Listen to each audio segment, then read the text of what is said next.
Swiss ஊடக மையத்தின் சார்பாக இந்த ஊடக சந்திப்பை நடத்துவதை நாங்கள் மகிழ்ச்சி அடைகிறோம். அந்த வகை இந்த ஊடக சந்திப்பின் நோக்கம் எந்த அமைப்பு இந்த ஊடக சந்திப்பு நடக்கிறது தொடர்பாக சற்று விரிவாக சொல்லுங்கள். அன்பு தமிழ் உறவுகள் அனைவருக்கும் வணக்கம். இன்று நாங்கள் 3 முகங்களாக உங்களை நேரில் கண்டிருந்தாலும் பல தமிழ் அமைப்புகள் ஒன்றிணைந்து மேற்கொள்கின்ற ஒரு வேண்டுகை தொடர்பாக உங்களை சந்திக்கின்றோம். 40 ஆண்டுகள் தமிழ் சமூகம் என்று சொல்லி ஒரு நிகழ்வு இளையோர்களால் நடாத்தப்பட்டிருந்தது. அங்கு தனி நபர்களும் அமைப்புகளும் ஒருங்கிணைந்திருந்தனர். அந்த அமைப்புடைய பெயர் தமிழ் சமூகம் புலம்பெயர் சமூகம் 40 ஆண்டுகள். மேலும் இந்த முனைப்பாக ஒரு வேண்டுகையினை சுவிஸ் அரசிடம் வழங்க வேண்டுகின்றோம் என்ற எண்ணக்கரு உற்றபோது அதனுடைய முகவரியாக அமைந்திருப்பது சைவநெறி கூடம் இளையோர் மன்றம். இன்று நாங்கள் உங்களை சந்திப்பதில் 3 அமைப்புகளின் சார்பாளர்களாக சந்திக்கின்றோம். ஆனால் அதனுடைய கருப்புள்ளி ஒன்றாகும். அந்த ஒரு புள்ளி என்பது 70 ஆண்டுகள் இலங்கையும் சுவிஸ் அரசும் தங்களுடைய தூதரக உறவினை கொண்டாடி கொண்டிருக்கின்ற வேளையில் சுவிஸுடைய வெளிவிவகார அமைச்சர் இலங்கைக்கு செல்லுகின்ற செய்தியினை நாங்கள் பல வகைகளில் கேள்விப்பட்டிருந்தோம். அந்த கேள்விப்பட்டதுடன் அவர்களுடைய 70 ஆண்டு கொண்டாட்டம் தெற்கில் மட்டும் நின்றுவிடக்கூடாது.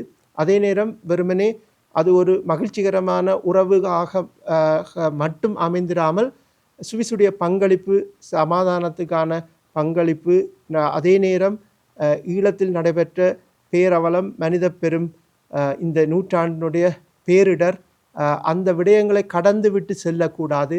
வடக்கு கிழக்குக்கு சுவிஸுடைய வெளிவிவகார அமைச்சர் செல்ல வேண்டும். இலங்கைக்கும் சுவிஸுக்கும் ராஜதந்திர உறவுகள் இருந்தாலும் தமிழ் மக்கள் நாங்கள் சுவிஸுடைய அரசின் கணிப்பில் 60,000க்கு மேற்பட்டு, எங்களுடைய வாய்ச்சொல்லில் நாங்கள் 1,00,000க்கு மேற்பட்ட தமிழர்கள் சுவிஸில் வாழுகின்றோம். அப்படி வாழுகின்ற போது அங்கு செல்லுகின்ற சுவிஸுடைய கொண்டாட்டங்கள் எந்த வகையில் அமைந்தாலும் அது அவர்களுடைய முடிவு, அவர்களுடைய மகிழ்ச்சி. ஆனால் இங்கு வாழுகின்ற தமிழ் சமூகமாகிய நாங்கள் தமிழ் இனத்தின் சார்பாக வைக்கின்ற வேண்டுகை, வடக்கு கிழக்குக்கு சுவிஸுடைய இலங்கை தூதுவர் செல்ல வேண்டும். அதே போன்று அவர் வெறுமனே கொண்டாட்டங்களில் மட்டும் பங்கெடுத்திடாமல், அப்படியே பங்கெடுத்தாலும் அதை தாண்டி ஊடகங்களை சந்திக்க வேண்டும். ஈழத்தமிழ் மக்களுக்கு இழைக்கப்பட்ட பெரும் குற்றங்களை, போர்க்குற்றங்களை, அதே போன்று இனப்படுகொலைக்கு ஏற்புக்கூறல், ஏற்றுக்கொள்ளுதல், அதாவது ஏற்றறிதல், அங்கீகாரம் என்கின்ற அந்த சொல்லு பதத்துக்கு தமிழ் சொல், அதனை அவர்கள் செய்ய வேண்டும். அதே நேரம் வலிந்து காணாமல் ஆக்கப்பட்ட உறவுகளை அவர்கள் சந்திக்க வேண்டும். அதே நேரம் மனித பேராவலமான செம்மணி புதைகுழிக்கு செல்ல வேண்டும். முள்ளிவாய்க்காலில் இறுதி போர் களத்தில் எப்பொழுது போர் அற்ற பகுதியாக அறிவிக்கப்பட்ட பகுதிக்கு பல்லாயிரக்கணக்கானவர்கள் கொல்லப்பட்ட இடத்திற்கு சென்று நினைவு வணக்கம் கூற வேண்டும் என்கின்ற அடிப்படையான வேண்டுகையினை நாங்கள் இங்கு சுவிஸ் அரசுக்கு முன்வைக்கின்றோம். அது வெறுமனே எழுத்து வேண்டுகையாக மட்டுமில்லாமல் அதற்கான ஒரு சுவிஸில் நேரடி குடியரசு தன்மை கொண்டது சுவிஸாகும். இருக்கிற சட்டத்தை மாற்றலாம், புதிய சட்டத்தை இயற்றலாம், அல்லது சட்டத்தை நீக்கலாம்.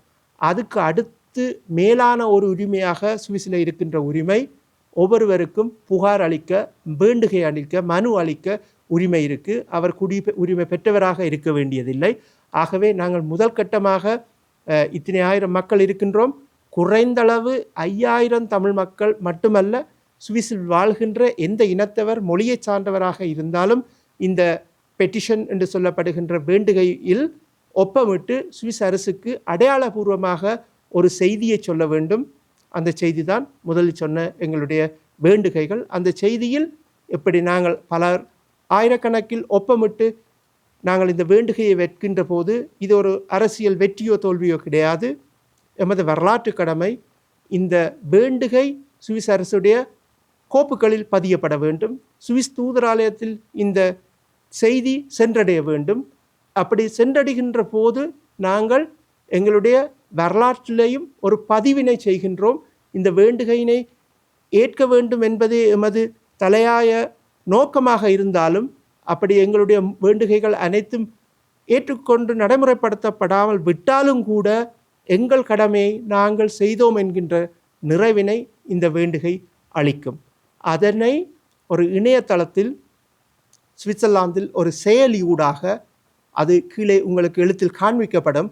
அந்த தளத்தில் கையெழுத்து சேர்க்கை தொடங்க பெற்றிருக்கின்றது. அதற்கு நீங்கள் பல தரவுகள் கொடுக்க தேவையில்லை. உங்களுடைய முதற் பெயர், உங்கள் பெயர், வாழுகின்ற ஊரின் தபால் பெட்டி இலக்கம், இடம், மின்னஞ்சல் முகவரியை கொடுத்துவிட்டு ஒப்பமிடுதல் என அழுத்தி கொண்டால் ஒப்பம் ஏற்றுக்கொள்ளப்படும். அதற்கு அடுத்ததாக அந்த செயலி ஒரு நன்கொடை வேண்டுகை விடுக்கும். அது நாங்கள் விடுக்கின்ற நன்கொடை வேண்டுகை அல்ல. அதனை நீங்கள் செலுத்தவும் தேவையில்லை. அதனை இப்போ ஸ்பிரிங் என்று ஜெர்மன் மொழியில் தாண்டி செல்க என்று அழுத்திவிட்டு நீங்கள் கடந்து செல்லலாம். நாங்கள் இந்த ஊடகத்தின் ஊடாக நாங்கள் வைக்கின்ற வேண்டுகை, இதனை பார்த்து கொண்டிருக்கின்ற சுவிஸில் வாழுகின்ற அனைத்து மக்களும் ஒப்பமிடலாம். உங்களுக்கு தெரிந்த வெளிநாட்டு நண்பர்களும் ஒப்பமிடலாம். குறிப்பாக இளந்தமிழ் சமூகம் ஒப்பமிட வைக்க இந்த தகவலை நீங்கள் சென்றடைய செய்ய வேண்டும். அதே போன்று உங்கள் உறவுகளுக்கு எடுத்து சொல்ல வேண்டும். வயோதிபம் காரணமாக அல்லது ஏதேனும் தொழில்நுட்பம் தெரியாதவர்களுக்கு இளையவர்கள் எடுத்து காட்ட வேண்டும் இந்த ஒப்பத்தை எப்படி இடுவதென்று. அதே போன்று இந்நாட்டவர்களுக்கும் இந்த செய்தியை நாங்கள் இங்கிருக்கின்ற தேவாலயங்களுக்கு, சுவிஸ் அமைப்புகளுக்கு, அரசியல் கட்சிகளுக்கு எடுத்து செல்கின்றோம். ஒவ்வொரு தமிழர்களும் உங்கள் உறவு வட்டத்தில் இந்த வேண்டுகையினையும், இது 6 மொழிகளில் எழுதப்பட்டிருக்கின்றது. தமிழ், சிங்களம், ஆங்கிலம், பிரெஞ்சு, இத்தாலி போன்ற மொழிகளில் இந்த வேண்டுகை மனு இருக்கின்றது. ஆகவே இது தொடர்பான மேலதிக செய்தியினை சசியா அவர்கள் வழங்குவார். வணக்கம் தமிழ் உறவுகள் அனைவருக்கும். எனது பெயர் சிவருசி தர்மலிங்கம் சசிகுமார். செவனரி கூட்டத்தினுடைய இணைப்பாளராகவும் சமய ஆற்றுப்படுத்தினராகவும் பணியாற்றி கொண்டிருக்கின்றேன். இந்த வேளையிலே சுவிஸ் அரசு இலங்கைக்கும் சுவிஸுக்குமான ராஜதந்திர உறவினை பேணக்கூடிய 70 ஆண்டு நிறைவு விழாவினை வருகின்ற மார்ச் மாதம் 8, 9ஆம் தேதிகளில் கொழும்பில் இருக்கக்கூடிய சுவிஸ் தூதரகத்தில் கொண்டாடுவதற்கான ஏற்பாடுகளை செய்து கொண்டிருக்கின்றார்கள். செவனரி கூடத்தினுடைய செயல்பாடுகள் அங்கே கண்ணுற பெற்று 70 ஆண்டு அந்த 2 நாடுகளுக்குமான செயல்பாட்டின் செயல்பாட்டாளர்களாக செவனரி கூடம் 70 முகங்களில் ஒரு முகமாகவும் தெரிவு செய்யப்பட்டிருக்கின்றது. அந்த வகையினிலே நாங்கள் அதை வெறுமனே கடந்து சென்று விடாமல் அதை பூக்கொத்து கொடுத்து வரவேற்பது மட்டும் நமது கடமை முடிந்துவிடவில்லை. எனவே இலங்கையிலிருந்து பல யுத்த காரணங்களாலே இங்கே புலம்பெயர்ந்து வாழுகின்ற தமிழ் சமூகம் இந்த மண்ணில் 40 ஆண்டுகளுக்கு மேலாக நாங்கள் வாழ்ந்து கொண்டிருக்கின்றோம். பலர் இங்கே குடியுரிமை பெற்றிருக்கின்றார்கள்.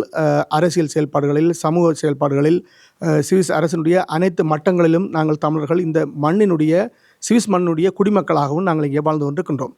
எனவே இந்த சூழலில் எமது நாட்டில் இடம்பெற்ற மனித அவலம் என்று சொல்லக்கூடிய முள்ளிவாய்க்கால் படுகொலைகளாகட்டும் அல்லது செம்மணி புதகுலியில் இருக்கக்கூடிய பதில் பெற முடியாத பல விடயங்கள் அப்படி இருக்கின்றன. எனவே சுவிஸினுடைய வெளிநாட்டு அமைச்சர் வெறுமனே கொழும்புக்கு மட்டும் சென்று அங்கே நிகழ்வில் பங்கு பெற்றி மீண்டும் திரும்பி வந்து விடாமல் சுவிஸில் வாழக்கூடிய 1,00,000க்கும் அதிகமான தமிழ் மக்களுடைய உணர்வுகளை புரிந்து கொண்டு, நாங்கள் இதில் பெரிதாக எதுவும் கேட்கவில்லை, சட்டத்துக்கு முரணான விடயங்களாகவும் எதுவும் கேட்கவில்லை. அவர் அந்த இடங்களுக்கு, முள்ளிவாய்க்கால் மற்றும் செம்மணி புதகுலை போன்ற இடங்களுக்கு சென்று எமது மக்களுக்கான இரங்கலை தெரிவிப்பதன் ஊடாக அவர் இங்கே வாழக்கூடிய தமிழ் சமூகத்தினை மதிக்கின்றார் என்கின்ற பொருள்படும்படியாக அது அமையும். எனவே எங்களுக்கு ஒரு முழுமையான கடமை உண்டு. இதில் பலருக்கு கேள்வி இருக்கலாம், இதில் நாங்கள் கையொப்பமிட்டால் ஏதேனும் எங்களுக்கு சிக்கல்கள் இருக்கின்றதா? அப்படி ஒரு பிரச்சனைக்கு ஒரு விடயம் அல்ல. என்னென்னு சொன்னால் இது சுவிஸினுடைய சட்ட வரைமுறைக்கு உட்பட்டு ஒவ்வொரு தனிமனிதர்களுக்கும் இந்த சுதந்திரம் முழுமையாக சுவிஸ் நாட்டில் வழங்கப்பட்டிருக்கின்றது. நீங்கள் கையொப்பமிடுகின்ற ஒவ்வொரு விடயங்களும் சுவிஸினுடைய மத்திய அரசினுடைய கோப்புகளில் பாதுகாப்பாக வைக்கப்படும். இதனுடைய நோக்கம், நாங்கள் நாளைக்கு எங்களுடைய நோக்குக்கான தீர்வுகளை பெற்று தந்து விடுவோம் அல்லது நாங்கள் அனைத்து பிரச்சனைகளுக்கும் தீர்வு கண்டு விடுவோம் என்கின்ற ஒரு மாய தோற்றத்தினை உருவாக்குவதல்ல.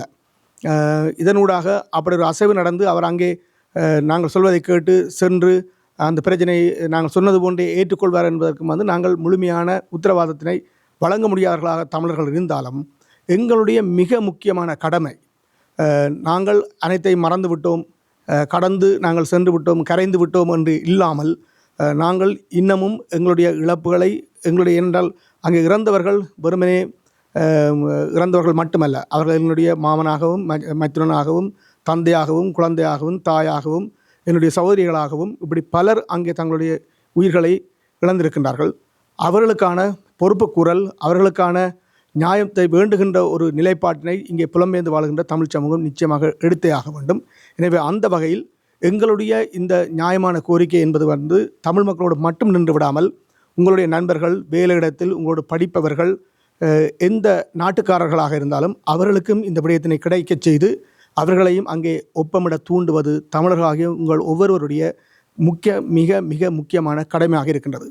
நாங்கள் இந்த சமூக வலைத்தளங்களை கண்ணுற்றுகிற பொழுது 50,000க்கும் அதிகமானவர்கள் பார்வையிட்டிருக்கின்றார்கள், கடந்து சென்றிருக்கின்றார்கள். ஆனால் நாங்கள் வேண்டுவது 5,000 கையெழுத்துகள்.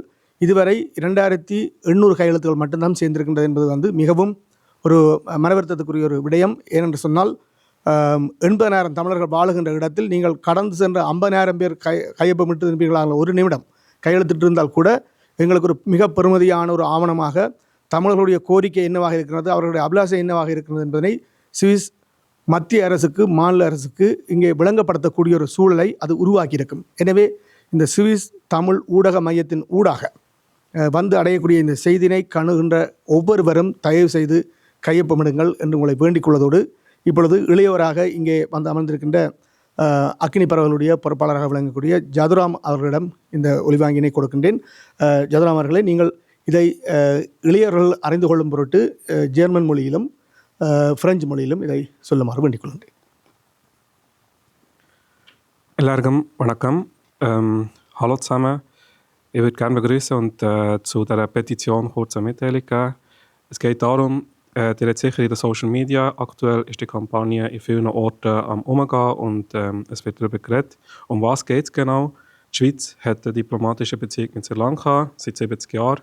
Und wir als die tamilische Diaspora, die über 40 Jahre in der Schweiz ist, sind nicht ohne Grund hierher gekommen. Wir haben gewisse Hintergründe und das ist vor allem auf der politischen Ebene, sind wir geflüchtet und haben die Unterdrückungsmechanismen und Sachen, die dort vor Ort passiert sind, hat Ausdruck gegeben, dass wir heute noch Probleme haben und nicht aufgeklärt sind. Und da der Bundesrat Gassis dieses Jahr mit den 70-Jahr-Beziehungen zwischen Sri Lanka und Schweiz auf Sri Lanka geht er vor allem jetzt in den Süden. Und wir bitten in dieser Petition, dass er auch im Norden und Osten vorbeigeht.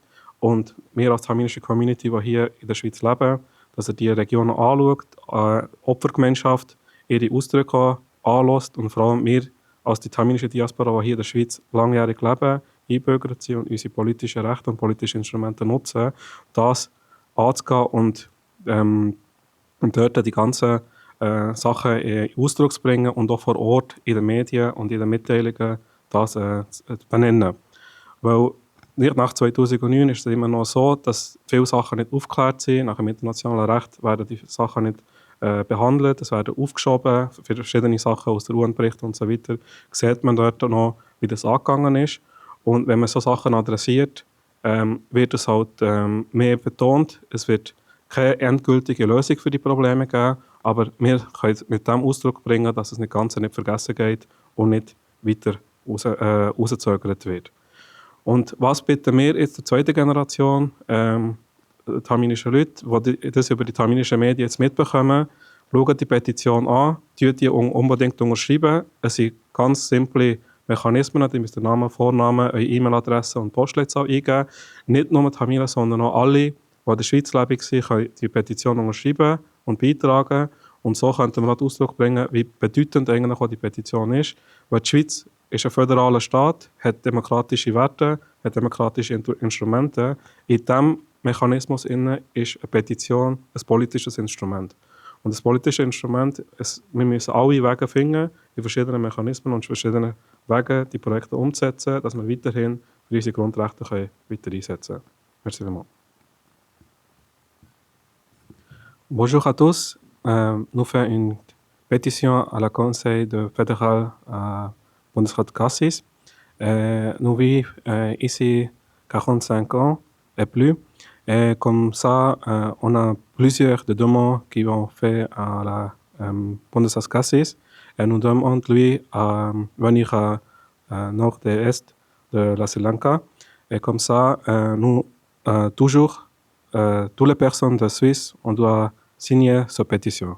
Merci. Hallo zusammen, Wir haben gerade eine Petition im Umlauf. Wir sind über 45 Jahre in der Schweiz und die Schweiz hat eine diplomatische Beziehung von 70 Jahren. Die finden alle Informationen auf dem Petitionslink. Geht dort her, lesen, unterschreiben, teilen es allen weiter. Merci.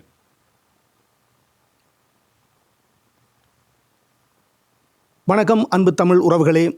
பிறந்தோம் வளர்ந்தோம் இறந்தோம் என்று இல்லாமல் ஈழத்தமிழர்கள் நாங்கள் பெரும் வரலாற்று கடமைமிக்க ஒரு இனம். சுவிஸில் நாங்கள் 40 ஆண்டு வாழ்கின்றோம். இலங்கைக்கும் சுவிஸுக்கும் 70 ஆண்டுகள் உறவினை பேணுகின்ற நிகழ்வு இந்த மார்ச் மாதம் இடம்பெற இருக்கின்றது.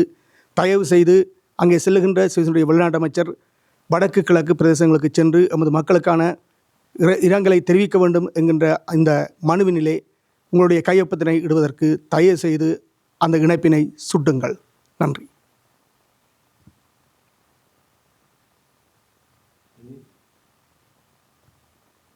Hello together. We made a petition to the Foreign Minister of Switzerland, Cassis, because this year is the political diplomatic relationship between Swiss and Sri Lanka is 70 years. And because of that, we're demanding him to visit the Northern East and address the different political issues in the Northern East. Because we are a Tamil community, we are living here over 45 years. And this petition is very important to give the pressure to the government. And so please sign it and get to the link and sign the petition. Thank you.